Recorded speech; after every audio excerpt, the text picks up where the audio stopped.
शुभ प्रभात सबको। जैसे मैं बोली थी कि जो भी हम करेंगे इस चैनल में समयिता रूपकथारा, इस चैनल में उसकी एक हिंदी वर्जन भी होगी। जो 2 मेन सेगमेंट्स हैं कि जीवन में चलने के राह में, ये बोल के एक सेगमेंट है जो शनिवार को आती है, और रविवार को जो रूपकथाओं की जो कहानियों का अ, कोलाज लेके मैं आने की कोशिश कर रही हूँ। वो इन दोनों जो मेन सेगमेंट है, इन 2 मेन सेगमेंट का एक हिंदी वर्ज़न भी होगी। तो जो जैसे मैंने बोला था कि वेलकम सेगमेंट में मैंने बोला था, तो आज जीवन के चलने के राह में इस वाले सेगमेंट में मैं बांग्ला में भी एक छोटा-सा वो प्रयास किया है। मैंने की है, तो उसका ही एक अब ये हिंदी वर्ज़न है। क्या किया है आज? आज हमने चुना है उपनिषद। उपनिषद तो बहुत सारे हैं, खूब सारे हैं। मैं जिस किताब से पढ़ रही हूँ वो है उपनिषद का अखंड संस्करण, हरफ प्रकाशनी से प्रकाशित हुई है। और उपनिषद का ये जो अखंड संस्करण है, ये अतुल चंद्र सेन जी, सीतानाथ तत्वभूषण जी और महेश चंद्र घोष जी, इन 3 दिग्गजों ने अनुदित किए हैं और संपादित किए हैं। इनका नाम लेना मेरे लिए धृष्टता है। मैं गुरुओं के गुरु आदिनाथ से मैं क्षमा मांगती हूँ कि मैं इनका नाम लिया है। और इसके बाद हम कौन से उपनिषद आज देखेंगे। सबसे छोटा उपनिषद है ईश उपनिषद, इसको देखेंगे। मज़ेदार बात यह है कि इस उपनिषद का 5 भाग है जो भोग और त्याग का समन्वय को के ऊपर बोलता है, मतलब व्याख्या करते हैं कुछ श्लोकों से। कुछ ब्रह्म विश्वव्यापी और विश्वातीत है, इस तत्व के ऊपर बात करते हैं। कुछ विद्या और अविद्या के ऊपर बात करते हैं, तो कुछ संभूति और असंभूति के ऊपर, और आखिरी वाला जो पार्ट है उसमें ईश्वर और जीव जो एक हैं, इसके जो एकात्मता है उसके ऊपर बात करते हैं। लेकिन इतने सारे गुरु तत्व जैसे गीता में या बाकी जो देवी चंडी मतलब देवी सप्तशती है, जिसमें इतने सारे श्लोकों में, इतने सारे मंत्रों में, सिद्ध मंत्रों में बोला गया है, वो सब कुछ उनको पढ़ने के बाद जो ऋषियां हैं, जो वेद उपनिषद ये सारे जो पढ़ के वेदों का जो ज्ञानवान है, वो सिर्फ 18 श्लोकों में इनको क्या बोलूँ समराइज़ किए हैं। शायद गीता और देवी सप्तशती, इन सब का जो महत्व है वो एक ही जगह पे है। ये जो 18 जो हाईली कॉन्सेंट्रेटेड जो भाव है ना, हाईली कॉन्सेंट्रेटेड जो भाव है, उसको हमारे तरह जो संसारी इंसान हैं, जिनको पता चलता नहीं है क्या वो कर रहे हैं, वो सिर्फ जानते हैं कि हाँ एक रोल मॉडल दे दो, उसको हम फॉलो कर लेंगे। इसलिए कहा जाता है कि 33 करोड़ देवताएं हैं, 33 करोड़ देवताएं हैं हमारे सनातन पंथ में। मतलब जैसे तुम्हें अच्छा लगे भाई, अपना जो खूंटा है ना वो बांध लो, भगवान से कैसे ना कैसे बांध लो, लेकिन बांधो तो सही। तो इसीलिए भगवान, मतलब भगवान का क्या हालत है, सोचो कितना कष्ट उठाते हैं वो। हिंदुओं के लिए भगवान ईश्वर परमेश्वर, फिर माँ, कभी भोलेनाथ, कभी नारायण, कितने रूपों में आते। तो कभी और किसी के लिए जीसस क्राइस्ट, तो कहीं पर गॉड, कहीं पर अल्लाह, कहीं पर जिहोवा, कहीं ना कहीं किसी ना किसी रूप में भगवान का सच में भगवान बनना सबसे कठिन काम होता है। शायद भक्त होना तो कठिन होता ही है, लेकिन भक्त की भगवान होना, भक्त जैसे चाह रहे हैं तो उन्हें वैसे ही आना है, ये बहुत कठिन काम होता है। तो भगवान और उनकी जो लीलाएं हैं, उनको तो इस उपनिषद ने 18 श्लोकों में तो समेट लिया। लेकिन हमारे तरह जो मंद बुद्धि वाले हैं, उनके लिए गीता या देवी श्री माँ की जो सप्तशती जो पाठ है, उसको देखेंगे तो हमें लगेगा कि जैसे स्कूल के बच्चे, एकदम छोटे जो बच्चे होते हैं ना, उनको समझाने के लिए होता है, वो वैसा है जिसको हम पढ़ सकते हैं। पढ़ते पढ़ते धीरे धीरे अपने अंदर का जो ज़मीन है उसको हम तैयार कर सकते हैं। तो ये जो उपनिषद है, इनको पढ़ते पढ़ते बार बार उनका रेफरेंस आएंगे, क्योंकि उनका उनका अगर बॉर्डर लाइन नहीं होता, वो उनसे अगर ज़मीन बनाने की कोशिश भी नहीं होती, तो शायद इसको पढ़ने की धृष्टता भी नहीं होती। मैं ये पढ़ने जा रही हूँ, ये धृष्टता है, तो मैं आदिनाथ से ज़रूर माफ़ी मांगती हूँ। लेकिन चलिए शुरू करते हैं। कोई भी उपनिषद पाठ करने से पहले एक शांति पाठ होती है, उसको हम शुरू करते हैं। ओम पूर्णमदः पूर्णमिदं पूर्णात् पूर्णमुदच्यते पूर्णस्य पूर्णमादाय पूर्णमेवावशिष्यते। ओम शांति शांति शांति। इसका अर्थ क्या है? इसका अर्थ अगर हम गीता के एक इसमें लें तो एक श्लोक से बोले तो बहुत सही वाला आता है, लेकिन पहले हम इसका सरलात कर लेते हैं कि क्या इसका अर्थ है। ब्रह्म जो है वो पूर्ण है। यह ये पूर्ण, ये हर अवस्था में, चाहे वो सूक्ष्म हो या स्थूल हो, मतलब चाहे वो एंगस्ट्रॉम लेवल का हो या वो सब एटॉमिक लेवल का हो या वो मैक्रो लेवल का हो, वो परिपूर्ण है। ब्रह्म से जो भी आया है, जो भी भाव प्रकाशित हुआ है, हम होलोग्राफी जानते हैं, है ना? तो जो भी होलोग्राम के हिसाब से भी अगर कुछ प्रोजेक्टेड हुआ है, वो भी उसमें भी सब कुछ ब्रह्म ही है। और ये पूर्ण स्वभाव ब्रह्म से ही पूर्णतः ग्रहण करती है।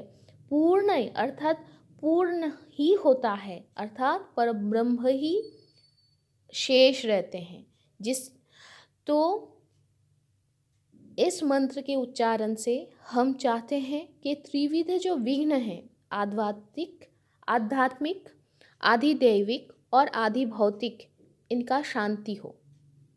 इसका अगर भावार्थ देखें, ब्रह्म जगत से परे हैं और पूरे जगतमय है। जन्म या सृष्टि ब्रह्म के एकात्मता से या एकात्मता को या परिपूर्णता को किसी भी तरीके से उसको परिवर्तित नहीं करते हैं।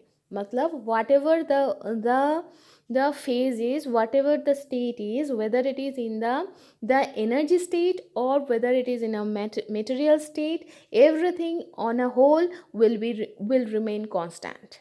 It will be constant. And whether you are converting something or whether you are creating some matter, it doesn't matter. It will not change the whole cosmos. It will not change a single morsel of the totality or the entirety. तो यही है इस श्लोक का अर्थ, जितना मैं समझ पाई हूँ। तो अब हम चलते हैं ईशोपनिषद का पहले श्लोक में।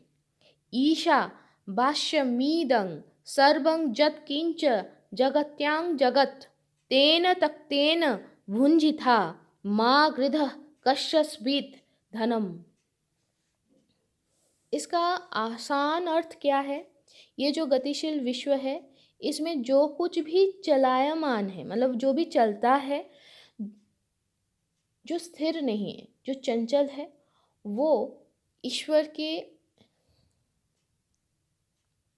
वास के लिए ही, ईश्वर के अस्तित्व को दिखाने के लिए ही है।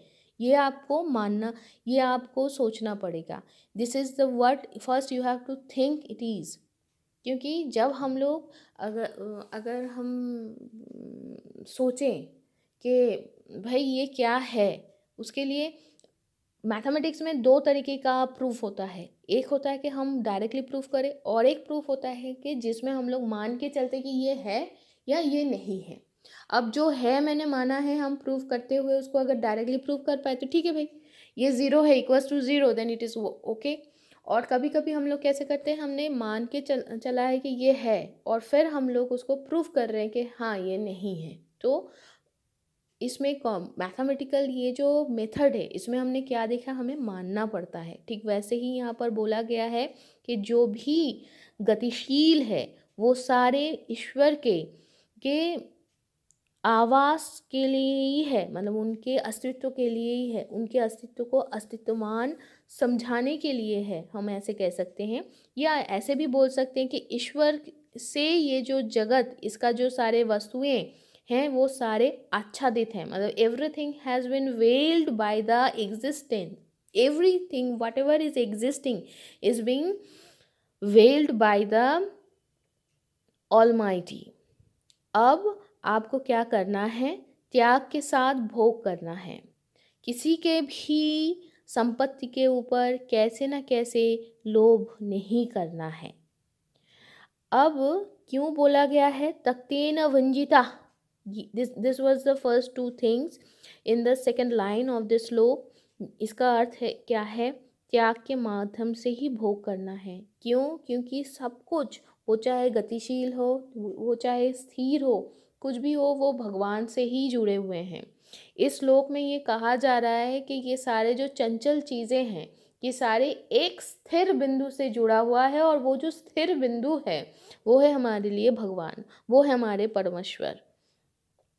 तो त्याग और वैराग्य के भाव से जब हम लोग सब कुछ अपना काम करते हैं, हम कर्तव्य करना है, हम कर्तव्यनिष्ठ होकर काम करना है, तो वो अगर हम सोच लें, और जो भी है हम जिसके लिए कर रहे हैं, या इवन हम लोग अगर कुछ कर रहे हैं तो हम तो चंचल हैं ना, हम चंचल हैं, हम लोग इधर उधर फुदकते रहते हैं, है ना।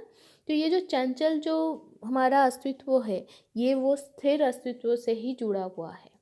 और इसका मतलब क्या है, हम भी उनका एक प्रोजेक्शन है। सामने वाला जो मुझे गाली दे के गया वो भी प्रोजेक्शन है। वो बंदा जो मुझे ठेस पहुंचाने के लिए या उसके हिसाब से वो सही कर रहा है, ये सोच के जो मुझे ठेस पहुंचा रहा है या सुना रहा है, या जो ये सोच रहा है कि सीधे सीधे नहीं बोलते, घुमा फिरा के बोलते हैं, तो वो भी जो कर रहा है, उसका हर एक कर्म, उसका हर एक वचन ठीक उतना ही भगवान से जुड़ी हुई है जितना मैं हूँ। अगर हम ये सोच लेते हैं तो तब हम लोग उनके तरफ भी मुस्कुरा सकते हैं। जो मुस्कुराहट शांति की होती है, जिसमें प्रतिहिंसा नहीं होती, जो मुस्कुराहट प्यार लेके आता है। क्यों लेके आता है? क्योंकि आप जब अगर झगड़ा भी कर रहे हो, अगर आप वो कर्म कर रहे हो निर्मोह होके कर रहे हो, आप त्याग दिए, कर्मफल त्याग दिए, त्याग के जब आप काम कर रहे हो, इसका मतलब वो काम तब भगवान के लिए हो रहा है। वो काम तब आप नहीं, आप तो एक प्रोजेक्शन मात्र हो, वो पूरा जो पूर्ण ब्रह्म है वो तब कर रहे हैं। तो यहाँ पर ये जो इसीलिए बोला गया है कि भोग जो है वो भी करना है त्याग के साथ। मतलब सपोज़ ऐसे मान लो कि 25 दिसंबर गया है, एक पूरा 1 पाउंड का हमने लिया है, केक लेके आए हैं और उसको खाना है, तो भोग करना है। लेकिन त्याग कैसे सोचना है, बेटा ये हम खाएंगे तो ज़रूर, हम खाएंगे तो ज़रूर, मोह में आके हम खाएंगे तो ज़रूर, लेकिन इसके बाद अगर पेट खराब हो तो किसी को दोष नहीं देना है। ये मजाक में था उन सारे छोटे बच्चों के लिए जो मुझे सुनते हो। लेकिन हाँ, त्याग के ऊपर अगर इस केक के ही अगर आइडियोलॉजी लेके बात करें, तो हम केक तो लेके आए हैं, ठीक है, हम केक लेके आए हैं, हम ही खाएंगे क्योंकि हम इसको खरीद के लाए हैं। लेकिन अगर हमें पता चलता है कि इस केक को खरीदने से, इस केक को खरीदने से जैसे किसी एक के घर पे चूल्हा जलेगा, तो हम तो ज़रूर खरीदेंगे, हम ज़रूर खरीदेंगे। तो मॉल में ना जाके सामने वाला जो छोटा सा ही कैसे न कैसे कोशिश कर रहे हैं, हम उसको जाके हमने कृपा नहीं किया, हमने सिर्फ अपना कर्म किया है। तो ये भी कहीं ना कहीं त्याग के माध्यम से ही करना। क्यों? क्योंकि मेरे पास ऑप्शन था, highly decorated, highly costly chocolate वाला कोई केक लाने के लिए, लेकिन मुझे केक खाना है, मैं बहुत ही कम दाम का एक केक लेके आ गई।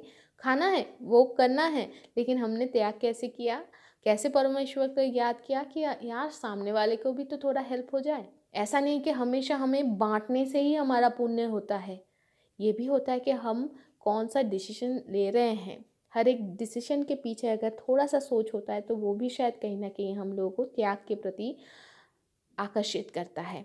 तो आज यहाँ तक ही था मेरा एकमात्र कामना होगा, सबका दिन शुभ हो, शुभमस्तु।